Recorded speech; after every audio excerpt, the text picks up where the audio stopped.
did the clip I saw of him talking about this, and he talking about why it's important to fund the war in Ukraine. So let's listen.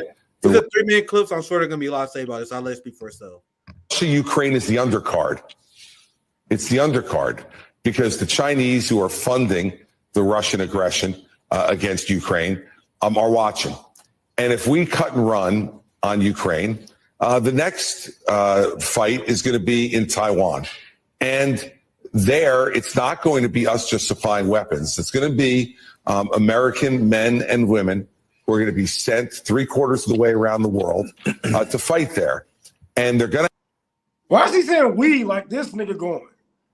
Yeah. And I'm asking anyone, and we all know that Christie doesn't stand a damn chance. But how does this serve us going to war with Taiwan? Well, how does this benefit the American people at all? At all? Us going to, oh my man, we got the Russians going to war with Taiwan. Had nothing to do with the working class at all.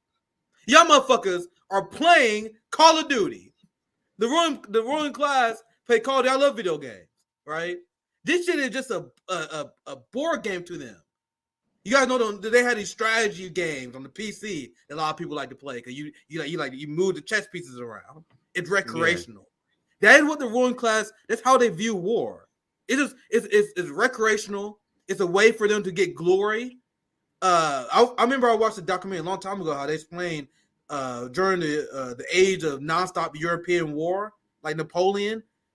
They view war as almost like a silver sport. It didn't really change until World War II when advanced technology became a thing, and they realized this shit's too dangerous now. You see all the motherfuckers died because of machine gun fire in World War I. That kind of changed the culture. But back in the day, war was kind of like this is a gentleman's thing, and that hasn't changed, guys.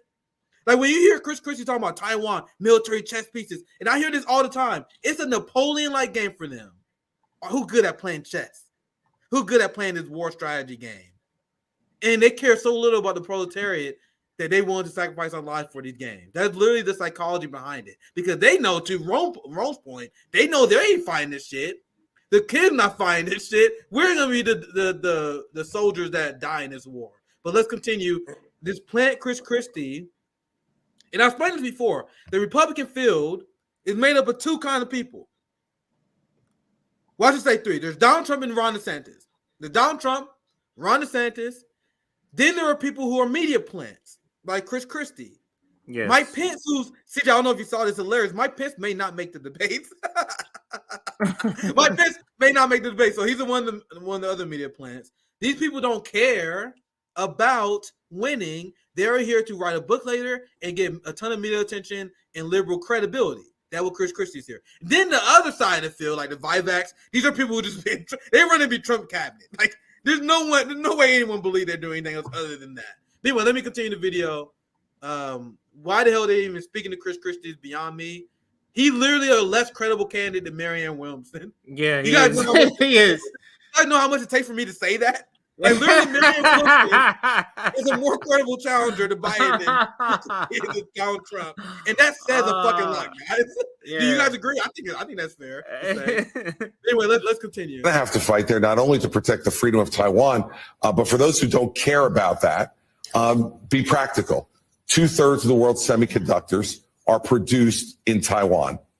Everything that runs our cell phone. Can you pause it there? Now he said it backwards. The semiconductors resources is what the war is for, any sort of conflict, and also hegemony. But it's the semiconductors, and he's trying to present it as we're going there for democracy. But if they don't care about democracy, what does that mean? You don't care about democracy. Do you care about this? You care about this resources, and that's essentially what we're going. Yeah, one of the things we're going for. This motherfucker is bold, fam. Bold. He just said it. Like, you got to know that we say this as theory. We tell people that the only reason that they care about Taiwan is because they want to control the semiconductor market. So Christie, knowing that CJ, he's on Morning Joe. He know who he's talking to. We the only crazy working class people that watch this shit, right? He knows he's talking to the top 1% here. So he's like, if you don't actually care about none of this bullshit, let me explain to you the real reason why we're here. And I'm about to pause the call. Like, do you really just admitting it? Listen to this part again. This is how you know he's comfortable where he's at. He know he's talking among friends because I wouldn't expect him to just admit that they're willing to wage nuclear nonstop war with China and Russia because of a chip manufacturing. But for those who don't care about that, be practical. 2/3 of the world's semiconductors are produced in Taiwan. Everything that runs. You hear that? CJ, he said, be practical. So at that point, he's dropping the propaganda. He's doing something that's shocking. He's all right, let's drop the propaganda for a second. Let's talk real talk here for a second. Let's talk about why we really should care about this capital. No one else is watching this, right? Other than our friends, right? Yeah. All right, let's talk business. Okay? Let's drop the context, nigga. Like if you're not convinced, nigga, we gotta make money. Anyway, let me continue. Our cell phones, our computers, our automobiles, and just about every other element of American life now will be controlled by the Chinese Communist Party. I don't think that's a place that we want to be in from a practical economic or technological perspective. And when you look at what's happening here, then go to the Middle East. The Iranians are obviously coordinating with the Russians and the Chinese to provide more sophisticated weaponry to the Russians. And the folks in the Middle East, whether it's the Saudis, the Emiratis, the Qataris, are all going to look at this and say, it's not worth it to be friends with the United States anymore. We might as well cut the best deal we can with the Chinese, because when... You sweet summer child. It's so cope. So much cope right here. You sweet summer child. Man, they already doing that, fam. They're already doing that, you sweet summer child. Things get tough, Americans run the other way. One of the points of my campaign, guys, is that America has never been great by being small. And right now, in elements of my party and in the elements, some elements of the Democratic Party, we are arguing over what I consider to be small issues. They're not unimportant, but they're small. The big issues that we have to deal with, and one of them is American leadership around the world. Those issues are what makes America bigger, stronger, richer, freer. This guy is so unhinged. If anyone believes this guy is better than Trump in any way, you have Trump derangement syndrome in the worst way. You guys realize what he just said? He said, you guys talk about the small stuff like fucking healthcare and jobs and economics. You guys care about the small stuff that actually matters. We should talk about war. We need to be talking about waging war. Y'all niggas talking about other shit? Let's talk about waging war. That's what he's saying. Yeah. He said, you motherfuckers are talking about other shit. Let's go to war. This is unhinged shit by Christie.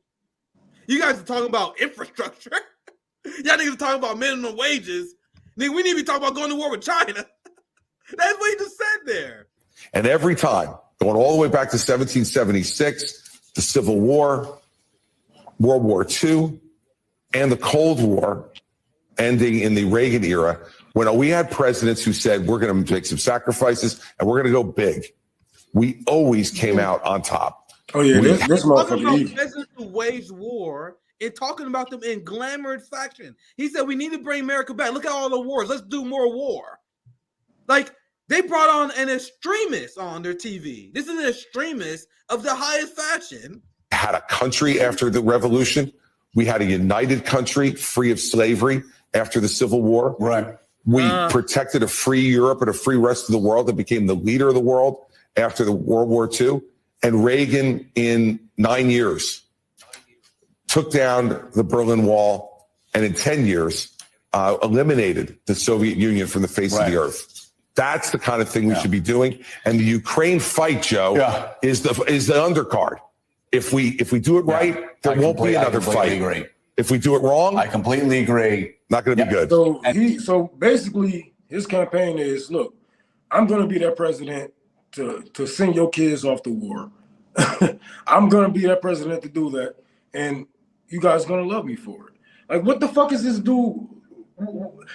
I don't know, man. I think too many people waking up to fall for this bullshit. So even, like, all that word salad bullshit he just pulled, the regular human gonna see through that shit. Like, hold on, what are you talking about? And seeing that people, younger people have a good, better view on socialism than they do of capitalism, they're definitely not gonna want to deal with him. Especially talking about wiping the Soviet Union off the map, and fuck that.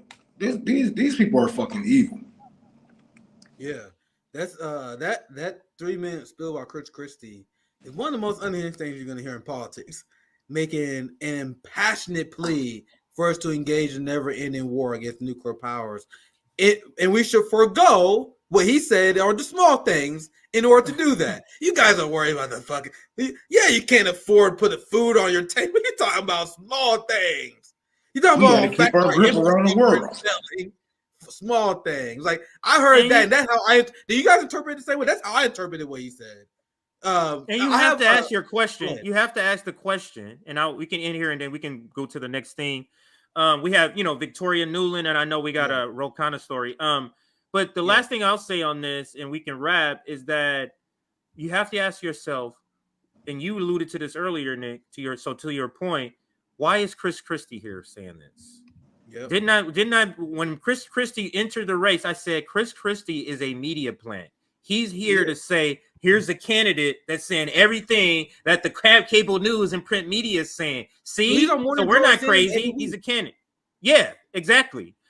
Like this guy's polling at 3%, Nick. Every week, but he's on TV more than, I gotta say. I mean, even if I don't like Marianne Williamson, he's on TV more than Marianne Williamson. He's polling a lot lower than Marianne Williamson because he's a plant meant to come on and say, look, here's a candidate saying the same thing that we're saying on cable news. So see, we're on point. We got the pulse of the world because of the nation, because we're saying the same thing that Chris Christie is saying. And meanwhile, he's not saying, like, and they keep bringing on like Chris Christie, Ace Hutchinson, and I don't even know this other guy. I don't even know his name. Some other guy. It's like three of them you bringing on. They're all polling at 3% and 1%. But they're bringing them on as if they're the voice of the GOP. Go ahead. No, sorry. To your point, they're struggling. I just Googled it. Apparently, Mike Pence just announced that he reached the debate. Yeah. So that was like literally last night. So they are elevating a guy who is struggling to get on the debate stage, and Chris Christie, who no one likes. Chris Christie was booed. I don't got the video say because it wasn't that important. I saw that he was booed at an event with some Republican event he was speaking at. And he was talking about how Trump is being prosecuted, how we got to support Ukraine. He got booed. Mike Pence ended his career when he said that the state of American cities are not his concern. He cared about the Ukraine war. The best news, the only good news we get out of this is that this wing of the neocon, hardcore Republican Party, they are completely irrelevant. The only bad thing is that they've been replaced by the Marjorie Taylor Greene, Donald Trump right, who want to invade Mexico. So, hey, what can we do? We screw no matter what when you look at this. And Chris Christie is absolutely no threat. And as much of a joke Marianne Williamson is, it is literally a fact. It's just a fact that Marianne Williamson is more of a threat to Joe Biden than this motherfucker is Donald Trump. Any day, that's even with the primaries. Like how low of a chance that Chris Christie has.